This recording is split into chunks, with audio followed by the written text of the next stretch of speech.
बिस्मिल्लाहिर्रहमानिर्रहीम। अस्सलाम वालेकुम। मैं Hanuman Shah P welfare computer centre से। इस लेक्चर में हम लोग डिस्कनेक्टेड मॉडल को डिस्कस करेंगे। तो ये आपके सामने यहाँ पे डिस्कनेक्टेड मॉडल आ रहा है। बेसिकली दो किस्म के मॉडल होते हैं ADO डोनेट के, एक होता है डिस्कनेक्टेड, एक होता है कनेक्टेड मॉडल। तो सबसे पहले हम डिस्कनेक्टेड मॉडल को डिस्कस करेंगे, वो क्या होता है। इसको आर्किटेक्चर भी कहा जाता है।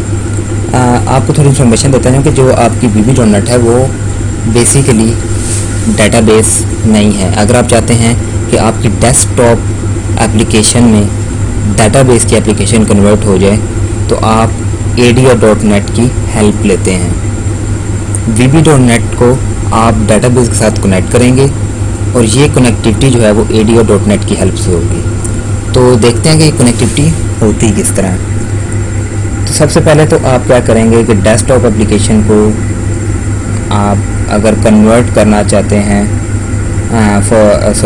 डेटाबेस की एप्लीकेशन अगर आप कन्वर्ट करना चाहते हैं डेस्कटॉप एप्लीकेशन को, तो आप बीच में ADO.NET की हेल्प से इन दोनों को कनेक्ट करेंगे। तो सबसे पहले तो आपका कनेक्शन क्रिएट होगा, फिजिकल कनेक्शन। तो ये अगर आप देखेंगे डेटाबेस का कनेक्शन हुआ है तो ये फिजिकल कनेक्शन होता है, इसको कहा जाता है ये फिजिकल कनेक्शन है डेटाबेस का। तो आगे कनेक्शन जो है उसके साथ लिंक होता है, उसको देखते हैं।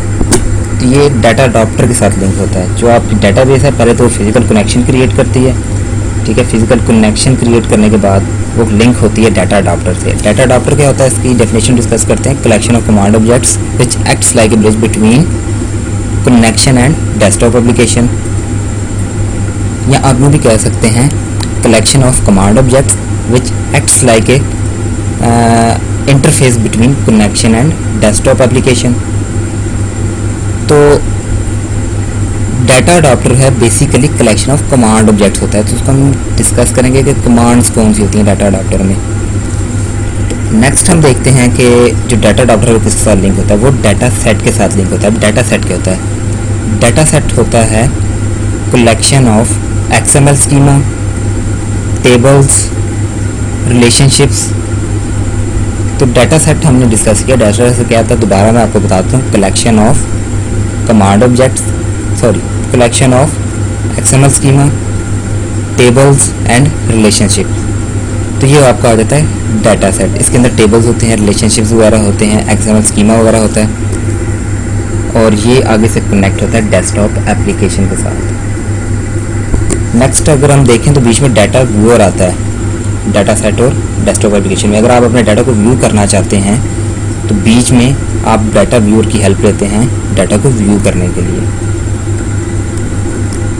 अच्छा, नेक्स्ट हम देखते हैं कि डाटाबेस और डाटा सेट जब आपस में लिंक होते हैं तो बीच में डाटा अडॉप्टर वर्क कर रहा होता है, ठीक है। ये देख रहे हैं आप डाटा अडॉप्टर जो है वो वर्क कर रहा है। तो अगर डाटा जो है वो डाटाबेस से डाटा सेट में जाएगा तो आप कहेंगे अपडेट हो रहा है, और अगर आपका डाटा सेट से डाटा डाटाबेस में जाता है तो इसका मतलब है कि आपका डाटा फिल हो रहा है। नेक्स्ट डाटा सेट को हम ज़रा ओपन करके देखते हैं कि डाटा सेट में होता क्या है। डाटा सेट के बारे में मैं आपको पहले भी बता चुका हूँ कि कम्बिनेशन ऑफ, या आप कह सकते हैं कलेक्शन, या आप ये भी कह सकते हैं set of data tables, XML schema, और इसके अलावा डाटा रिलेशन या रिलेशनशिप भी आप कह सकते हैं। और ये टाइप्ड डाटा होता है। तो अगर हम डाटा टेबल को ओपन करके देखें तो डाटा टेबल में क्या क्या चीज़ें होती हैं। डाटा टेबल में होता है डाटा रोज, डाटा कॉलम्स, कंस्ट्रेंट्स। अब कंस्ट्रेंट्स क्या होते हैं, इनको रूल्स कहा जाता है। रूल्स मीन्स कि जो आपकी प्राइमरी की होती है, आपकी फॉरेन की होती है, इसके अलावा आपकी कैंडिडेट की होती है, इसको कंस्ट्रेंट्स कहा जाता है। और डाटा टेबल जो है वो अनटाइप्ड डाटा कहलाता है।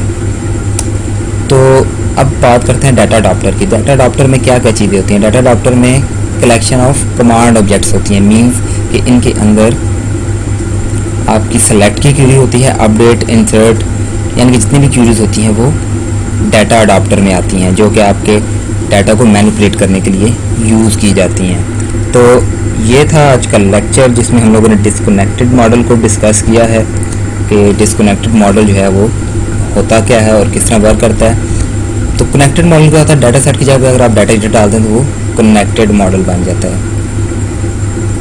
तो आज के लिए इतना ही। अगर आपका कोई क्वेश्चन है तो कमेंट में आप लोग पूछ सकते हैं जी। अल्लाह हाफ़िज़।